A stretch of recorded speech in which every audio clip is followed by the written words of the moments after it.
Hey, you hold up right there. Yes, officer? Where you headed? Home. Let me see some ID. You fitted the description. Is there a problem? Wait, look at that. I am a Supreme Court Justice. The courthouse doors swung open under the hot afternoon sun, and a black man in a dark suit stepped onto the marble steps, unaware that in less than 60 seconds, flashing red and blue lights, raised voices, and drawn suspicion would turn a normal walk into a public scene that would shake the city and expose something deeper than a simple police stop. Before I continue, where are you watching from? Drop your country or city in the comments. And if you want real, powerful stories like this, please subscribe and stay with me. Let's continue. The courthouse sat in the middle of downtown like a silent giant. Tall columns, wide stairs, flags barely moving in the still air. Lawyers moved in and out. Clerks held files. Families waited for news. Everything felt normal. Routine. Quiet. The man walked alone. His shoes clicked softly against the stone steps. His suit was clean, pressed, and fitted well. Not flashy. Not loud. Just professional. Calm. Confident. He carried a slim leather briefcase in his left hand. In his right, a phone he wasn't even looking at. His face showed no rush, no fear, no hesitation. He had just finished hearing arguments in a case that would affect thousands of lives. He had listened carefully, asked sharp questions, and made notes in a neat, controlled handwriting. Inside the building, people had addressed him with respect, with titles, with careful tone. Out here, none of that existed. Across the street, a patrol car idled, engine humming, windows tinted. 2 officers inside. One leaned forward. The other turned his head slowly. Eyes locked. A door opened. The car rolled forward. Tires crunched softly as it stopped near the curb. "Hey, you, hold up." The voice cut across the open space. The man stopped walking and turned slightly confused, but calm. "Yes," he said, steady and controlled. The 2 officers stepped out. One rested a hand near his belt. The other adjusted his sunglasses. "Where you headed?" one asked. "Home," the man replied. "You got some ID on you." The question hung in the air longer than it should have. People nearby slowed down. A few stopped pretending not to look. Phones subtly lifted. A clerk whispered to another. A man on the steps frowned. The black man blinked once. "Is there a problem, officer?" he asked. "You fit the description of someone we're looking for," the second officer said. "Description of what?" the man asked. "Suspicious activity around this building," the officer replied.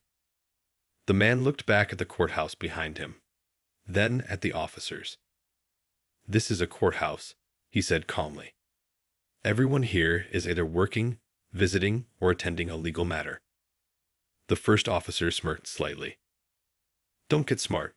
Just hand over your ID." The man slowly reached into his jacket pocket. Not rushed.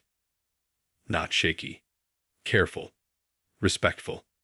He pulled out a wallet and handed over a card. The officer looked down, then paused. His face changed, not dramatically, but enough. A slight tightening. A quick glance at his partner. The partner leaned closer. The name on the card meant something. The title meant more. Silence. A longer silence than before. People began whispering. One woman covered her mouth. A young man shook his head slowly. A court employee stepped closer, unsure whether to intervene. The officer cleared his throat. "So, he started. The man stood still, his expression unreadable. Not angry. Not smiling. just firm. Observing. You stopped me for walking out of a courthouse, the man said quietly. In a suit. In daylight. In front of witnesses. The first officer handed the ID back. We were just doing our job, he muttered. Your job, the man replied, requires reason. The air felt heavier now. Not loud. Not explosive. But thick with something people recognized and rarely spoke about. A low voice slipped from one of the officers, not meant for the crowd, but not quiet enough either. You never know these days. The words sat there. Uncomfortable. Sharp. Ugly. The man looked at him.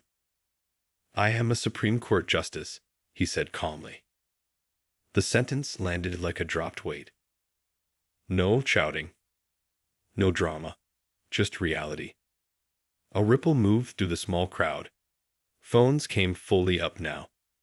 Someone whispered, "Oh my God." Another muttered, "They didn't know." The officers shifted their stance. Pride met embarrassment. Training met instinct. Authority met a wall it hadn't expected. Sir, we apologize for the inconvenience, one said quickly, suddenly formal. Inconvenience, the man repeated softly. He looked around at the people watching. The clerks, the lawyers, the families, the young black men standing near the bus stop, the older black woman gripping her purse tighter than necessary, the white couple pretending they hadn't been staring. This wasn't inconvenience, he said. This was assumption. The officers said nothing.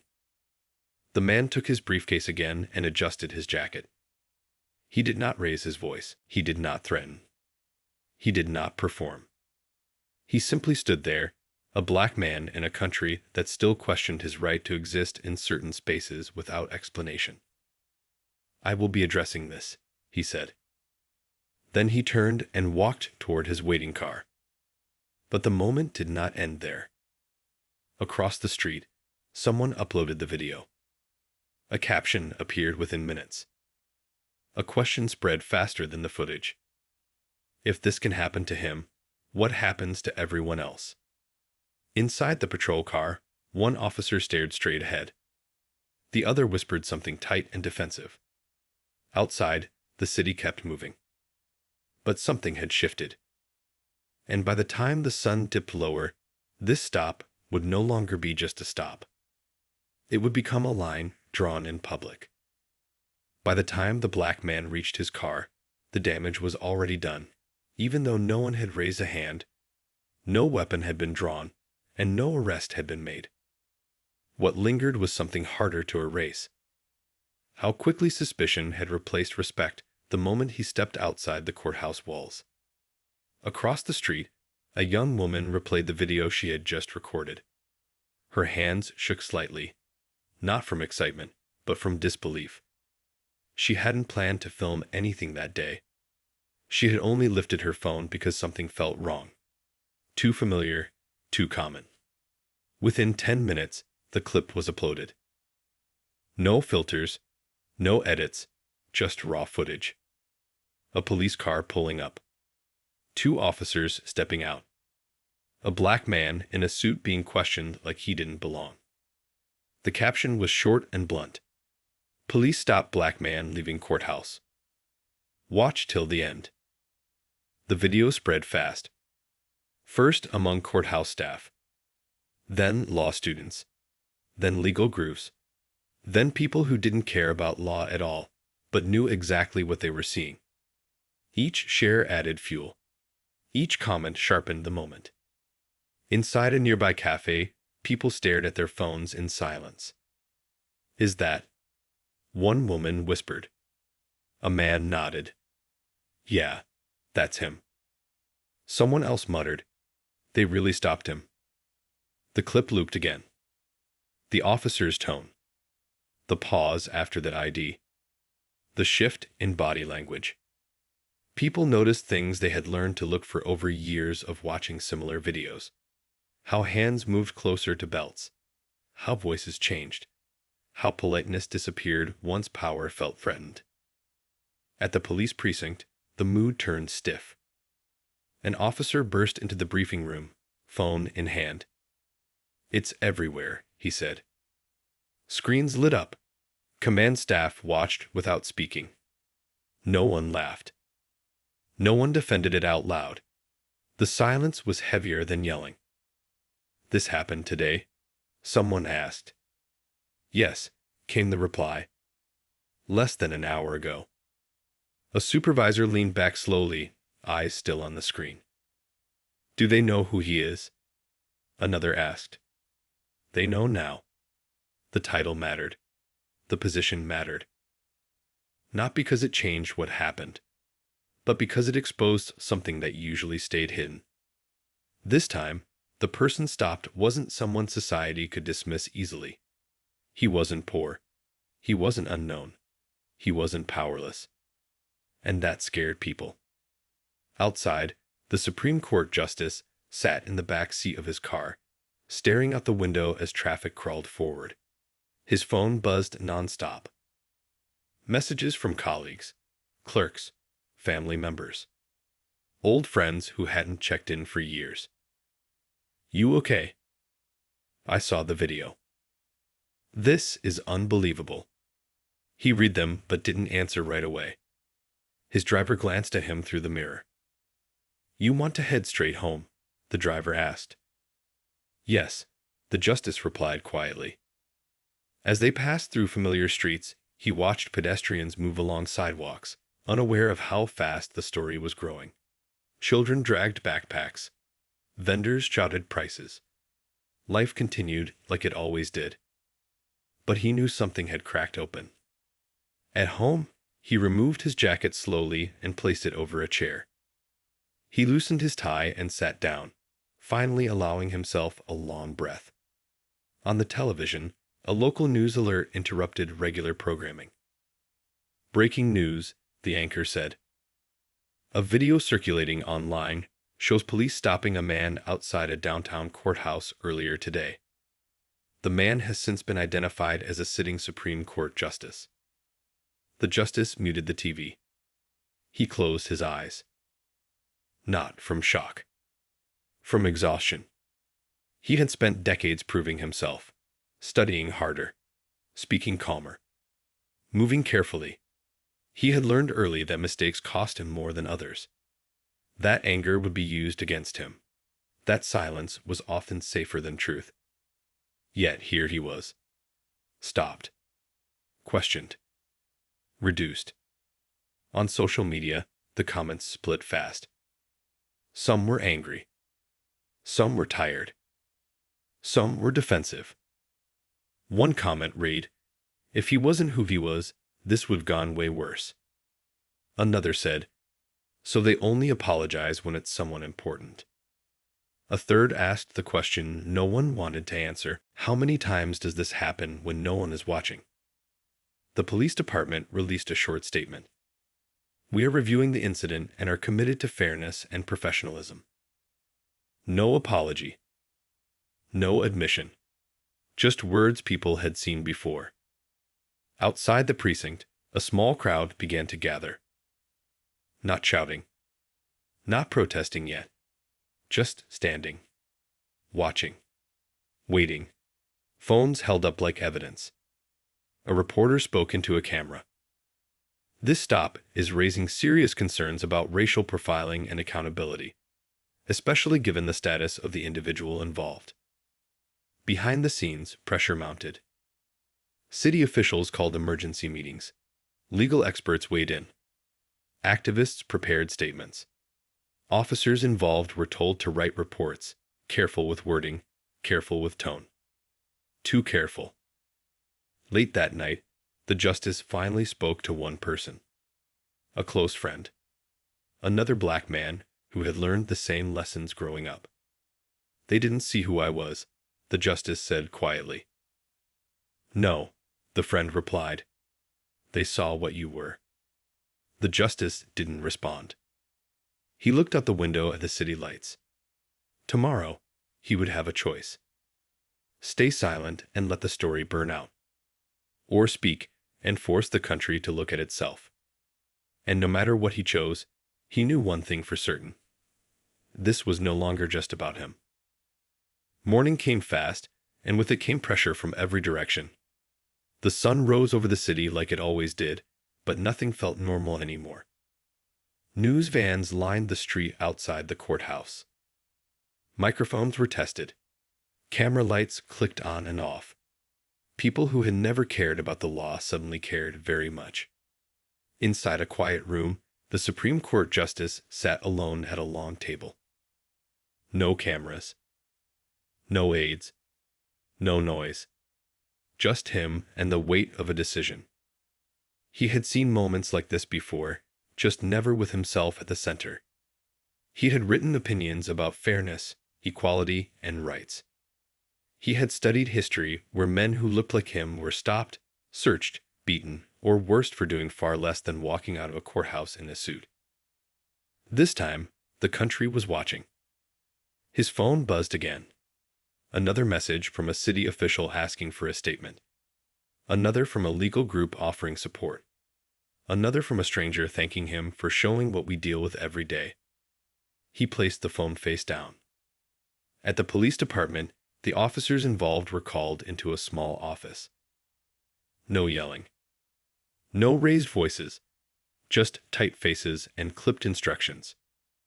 "You're on administrative duty," a supervisor said. "Until further notice." One officer crossed his arms. "We didn't do anything wrong," he said under his breath. The supervisor looked at him.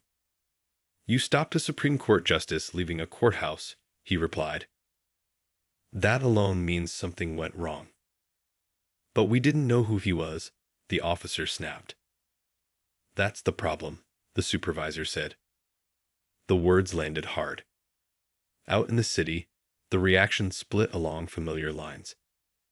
Some people said the officers were just doing their jobs. Some said race had nothing to do with it. Some said everyone gets stopped sometimes. But others spoke louder. A black father watched the video with his teenage son and shook his head slowly. "You see that?" he said. "Suit didn't save him. Title didn't save him.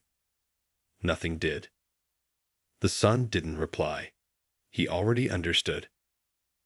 By midday, the justice agreed to speak publicly. Not in anger. Not in tears. In control. The room filled quickly. Reporters packed in shoulder to shoulder. Cameras faced forward like a wall. The justice stepped to the podium alone. No dramatic music. No applause. Just silence. He looked out at the crowd. "I was stopped because I was seen as suspicious," he said evenly. "Not because of my actions. Not because of a report. But because of how I looked in a space some people still believe I do not belong." The room stayed quiet. "I am a Supreme Court justice," he continued. "But before that, I am a black man. And yesterday, the badge did not see the title. It saw the skin." Pens stopped moving. Cameras zoomed in. "This is not about embarrassment," he said. "It is about a system that teaches fear before facts." A reporter asked if he believed the stop was racist. He paused, just long enough. "I believe it was unnecessary," he said. "And unnecessary stops have consequences, especially when they happen to people without power." Outside, the crowd listened through speakers. Some nodded. Some folded their arms. Some looked away. The justice finished and walked off without taking more questions. That night, the video crossed borders. International outlets picked it up. Commentators debated it. Experts broke it down frame by frame. Every movement was analyzed. Every word replayed. And still, one detail stood out more than any other. The stop ended peacefully.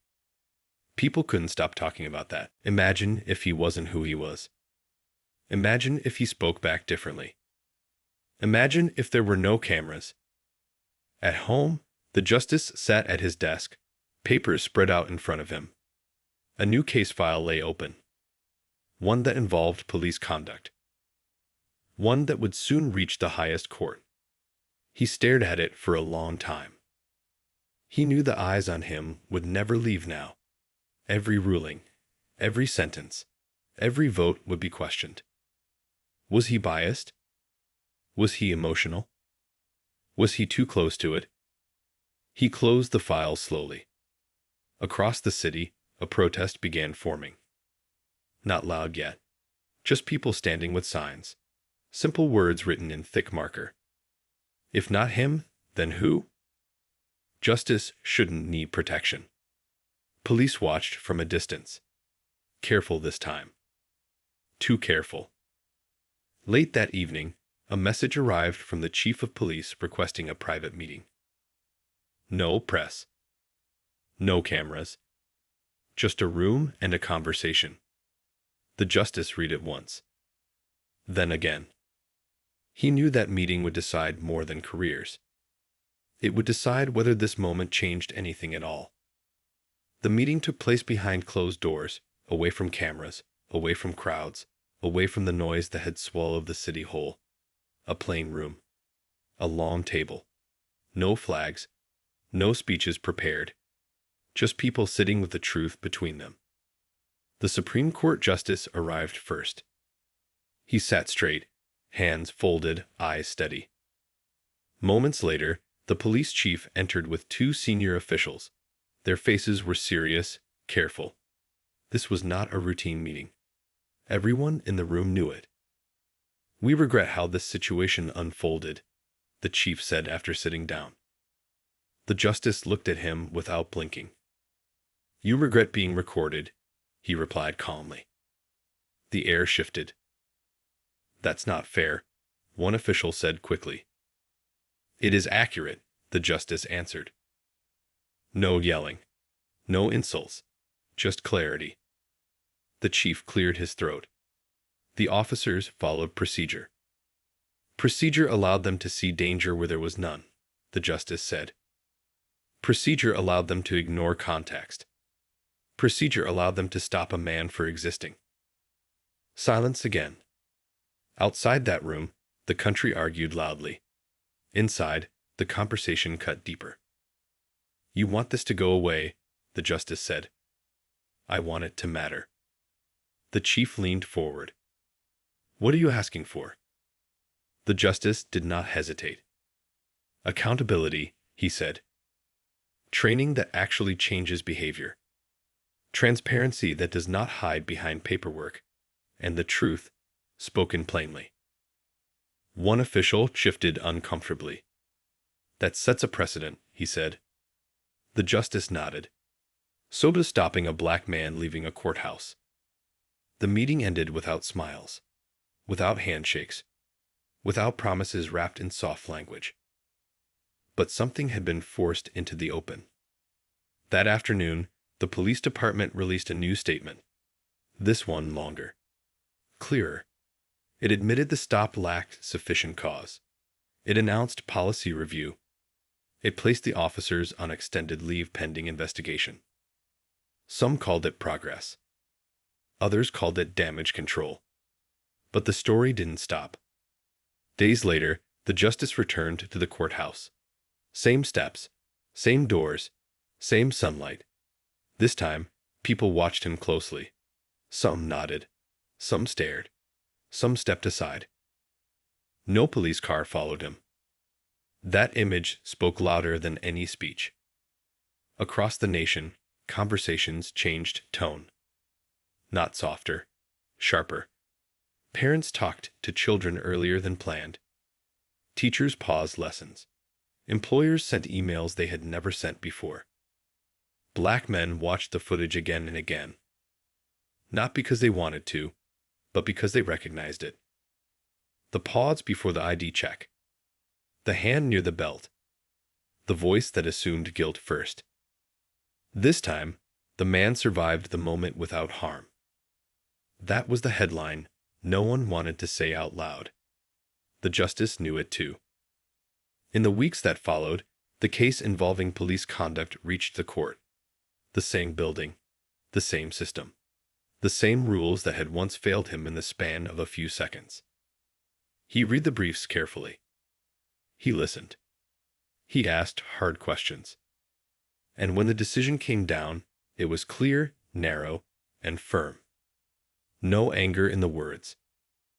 No personal references. Just law doing what it was supposed to do. Protect people, not profiles. Commentators noticed.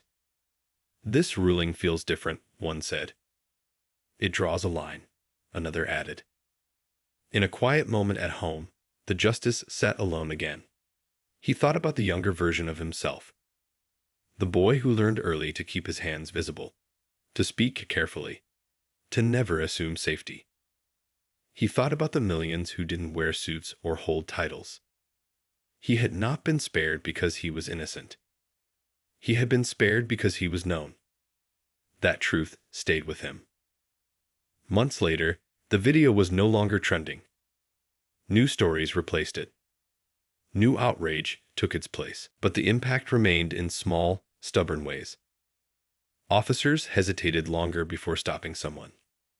Departments reviewed footage more closely. People questioned narratives they once accepted without thought. Change didn't arrive all at once.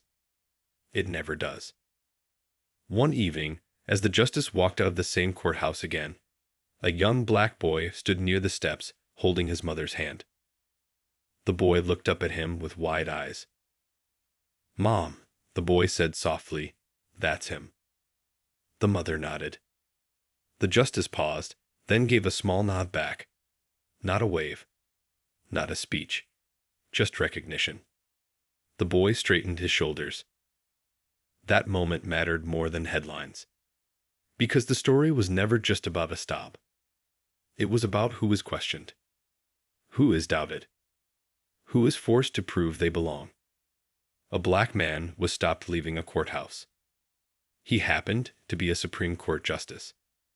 And the country was forced, just for a moment, to see how thin the line really is.